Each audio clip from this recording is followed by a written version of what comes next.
Redditors who have helicopter parents, what was your experience?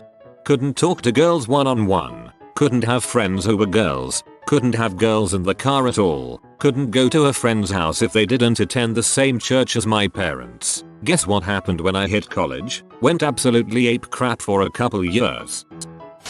During a ride from home to college, my phone lost all of its battery. We left at 8 PM and arrived at college around 1 AM. My parents knew the trip would take that amount of time. Police officers were at my dorm room because my parents tried to file a missing person report. Not me, but a buddy of mine in high school. He once got himself grounded for drinking a Capri Sun at 7 PM because they are afternoon only drinks. His mother was saved as the Fire Nation in his phone because he would make plans, but everything changed when the Fire Nation attacked.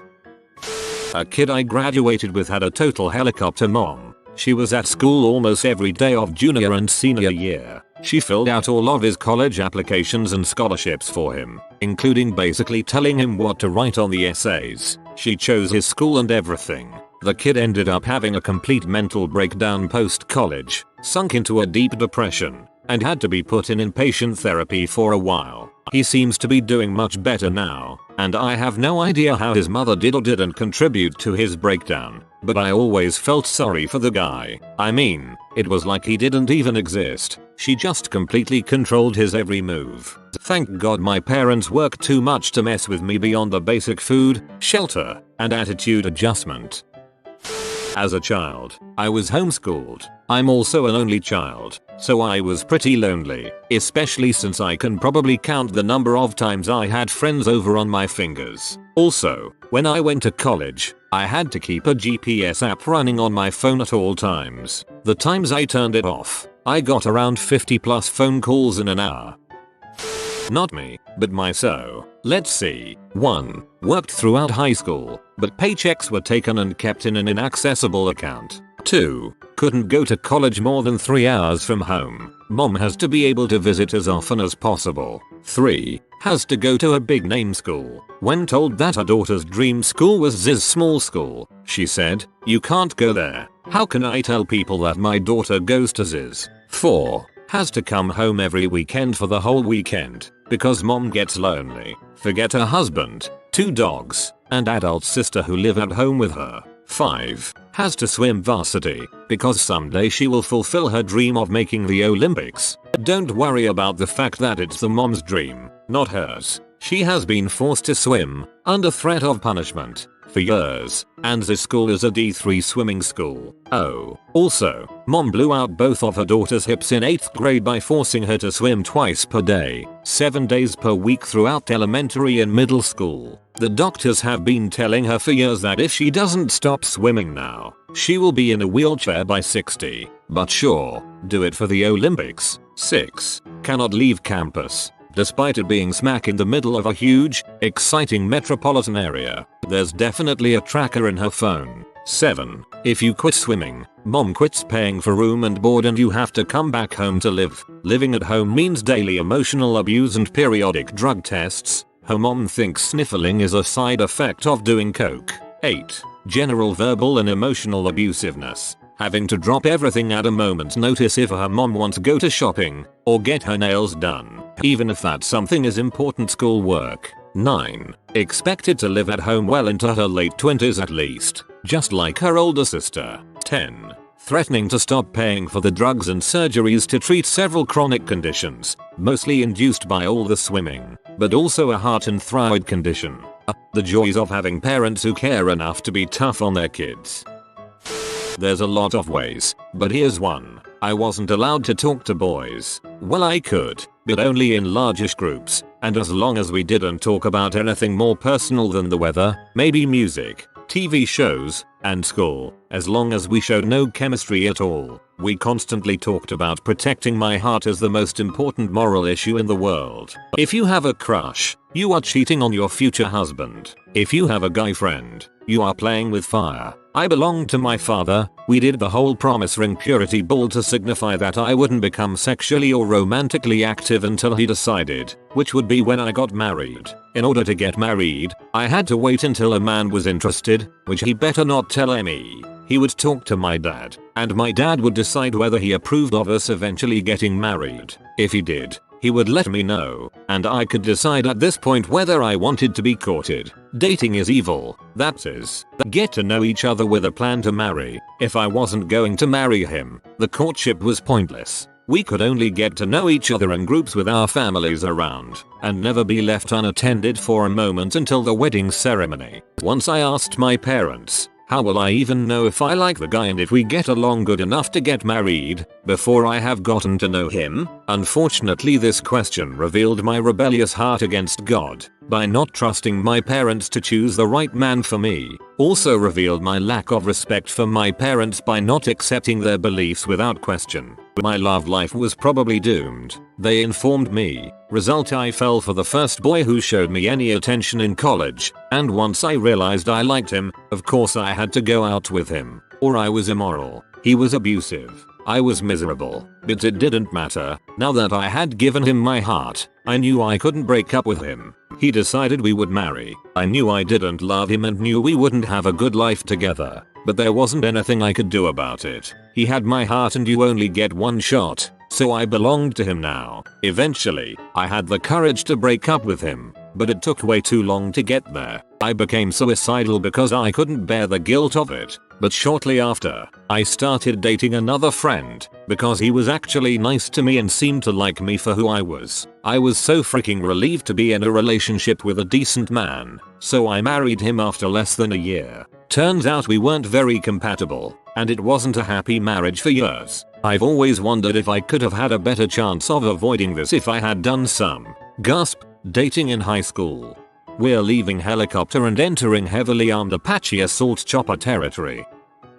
My mother never let me out of her sight growing up. I wasn't able to go out without one of the parents being with me. Every bit of schoolwork was heavily scrutinized. My meals, weight and appearance were carefully curated. I don't even remember a time where I was allowed out with another relative. I think they were trying to mold me into this picture perfect housewife. A huge moment in my life was the summer before I was going off to college. My mom made a list of things like when I had to be in bed, how much I could use my cell phone, etc., and I laughed in her face. She actually struggled to believe nobody at the school would help her keep tabs on me. At that moment I decided to join the military, get away from financial dependence, and cut them off. I didn't actually cut them off, not always as easy as it sounds, but I did join the military and got loose of them. They don't put up with that crap there. I wasn't allowed to go to parties. The friends I made ended up becoming friends I wasn't allowed to see for one reason or another. Spent a lot of time in my room, read Alert, made tiny robots, started extracting codeine from OTC tablets to deal with the crippling loneliness. When they caught me I moved out, had no social skills, was taken advantage of and fricked over. I'm good now, but dang. Let kids socialize, even if they get in a bit of trouble. My brother had a job interview one day. It was about 2 hours away and would take most of the day. My mom received a call from the bank stating that there was some strange activity on his debit card. So my mom is freaking out thinking he was kidnapped or something. He isn't answering his cell since he's in an hours-long interview. Mom tries to call the company he's interviewing with but has no luck tracking down the person he is meeting with. So my mom looks up this guy's home phone number and calls it. She talks to his wife who ends up calling him on his cell. He gets the call and is baffled about what is going on. He and my brother cannot believe what is happening. Needless to say, my brother is peed and beyond embarrassed. My dad was there the whole time telling my mom to calm down and not call, but she cannot be easily persuaded. To this day she still insists she did the right thing. He did not get the job. I think I would resent her for the rest of my life if that happened to me. This probably doesn't qualify as a helicopter parent, but my mom worked at every school I attended until college. In preschool K she was a teacher, and had to shift to a different grade level depending on what grade I was in, as parents aren't allowed to teach children. She then started teaching at a different school, which I transferred in after passing the placement test. Again, she had to switch grade levels because she was head of grade and couldn't run my educational curriculum unbiasedly. When I reached middle school, she was promoted to assistant head of the middle school. Every time I got detention, I had to serve it with her as the disciplinary figure, until I complained it was unfair. which they agreed with. So they promoted her the next year to head of the middle school, with basically complete power over my life. Finally, after surviving, I made it to high school, where they started an experimental schedule and curriculum designed by, you guessed it, my mother. When I see helicopter parents, I laugh. I would spend 6 AM to 6 PM at school with my mother as she designed my, and all of my peers, future curriculum and punishments. And that doesn't even include the obligation of being a teacher administrator's child at the school. The social obligations were unending. That kid over there is a piece of crap, annoying as heck, and the entire teacher body is worried because he doesn't have friends. Don't worry, his mom will complain until my mom forces me to have play dates with him all year. Really though, I'm a great person because of all this. This probably doesn't qualify as a helicopter parent. It qualifies more as a Starship Fleet parent. Muslim parents wanted me to memorize the entire Quran in classic Arabic. I don't even speak the language. I had Catholic parents growing up who were in charge of the church's music. They had me memorize and sing stuff like Ave Maria and others entirely in Latin. No idea what most of it meant either. That plus the priests who do mass entirely in Latin sometimes. I don't get it.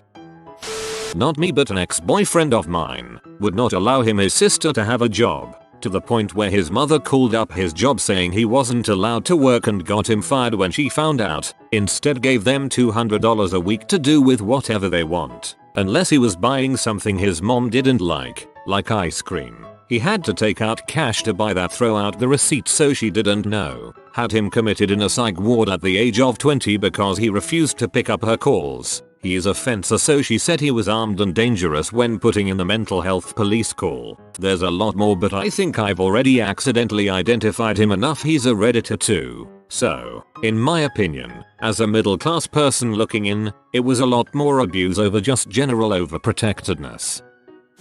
Wasn't allowed to watch Simpsons because Itchy and Scratchy was too violent. Wasn't allowed to watch Power Rangers, Dragon Ball Z, and many other shows for the same reasons. Wasn't allowed to watch music videos, pre-internet era, because they were too sexual. Wasn't allowed to date before 16. Wasn't allowed to play any video game that was deemed too violent, many, or had anything related to demonic or satanic influences. In FFVII there was a Summon Diablo that my mom saw, so I wasn't allowed to play that game ever again. Wasn't allowed to listen to music with swears or anything else my mom found offensive. Could only play video games on the weekends because we played too much. This backfired horrifically because then what we would usually do is come home Friday night and play all weekend until Sunday night, when she would tell us we wasted our weekend and need to go outside more. Didn't celebrate any major holidays because we didn't believe in them as part of our religious beliefs. Yes, this meant no Christmas presents, no trick-or-treating,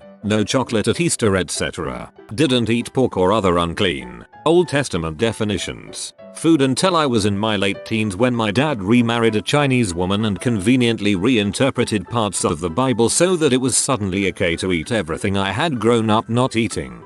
I can relate to almost all of this. I wasn't allowed to read or watch Harry Potter because of witchcraft. My family was super Catholic. I also wasn't allowed to watch Nickelodeon because it was inappropriate. I have no idea how, because Disney Channel was allowed.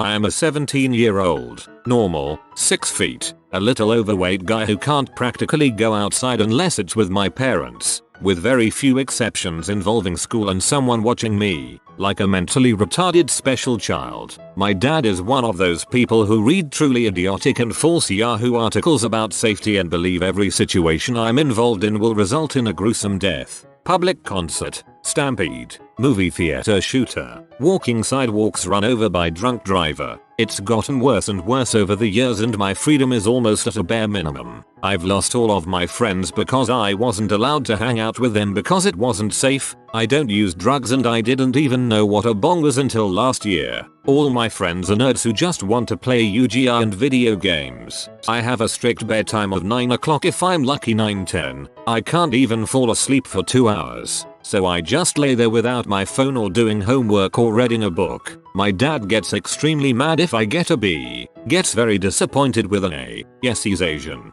I'm not allowed to have any extracurricular activities, like clubs because school shooter after school. As soon as I leave school I am required to go home and try to squeeze in some very light gaming on my PC. My dad refuses to upgrade some parts despite me being the one offering to pay because he thinks I'll get addicted and drop school. Then do homework. I can't get a part-time job even though my school has been very lax so far. In case I may get tempted by minimum wage that I decide that this is good enough and I quit school. I am not allowed to have a pet because I am irresponsible and will not take care of him. My dad yells at every single mistake I do, no matter how small and minute. But my mother is not as bad as my dad. My life sucks and I'm honestly thinking of joining service as a big frick you to my dad for basically treating me like a caged up hamster. I was never allowed to go to other kids' birthday parties because my mom believed that child predators sneak by to slip drugs in the cakes. Also due to her religious beliefs, I wasn't allowed to hold my own birthdays because you shouldn't celebrate getting closer to the sweet embrace of death older. Rule heavy Mormon mom led to me rebelling in my 15-18 years, and college is just a lot of sweet relief. I waited till college to rebel. I rebelled in stupid, juvenile ways because I'd never done it before and I had saved a lot up. You can frick up your life in college pretty well and I wish I'd done some of them before. I wish I'd had the tiniest experience in taking care of myself, making decisions, and navigating the world on my own. My boyfriend's parents are the worst about hovering. I'm 21, and he's 23. His parents are both fully aware I'm on birth control and that I never want children. Believe it or not, it actually came up in casual conversation. It doesn't stop them from constantly trying to chaperone. If we're watching a show in the living room, and his dad is home, he's either in the same room as us, or like one room away. He's asked us not to recline too much on the sofa or in chairs. He's asked us to not watch such depressing TV shows, Stranger Things, Mr. Robot. We aren't allowed to hang out in my boyfriend's bedroom. We aren't allowed to hang out in the basement. If we go out, his parents need to know where he's going, when he'll be back, and who he's with. I get checking in, but they call all his friends if he doesn't text them right away. We were at a movie once so he shut his phone off and there was 18 missed calls in the 2 hours we were away. I hate them, to the very core of my being. They are disgusting conservative parents who treat a grown-ass man like a child. But I also act like a child, and get revenge by fricking their son on their boat.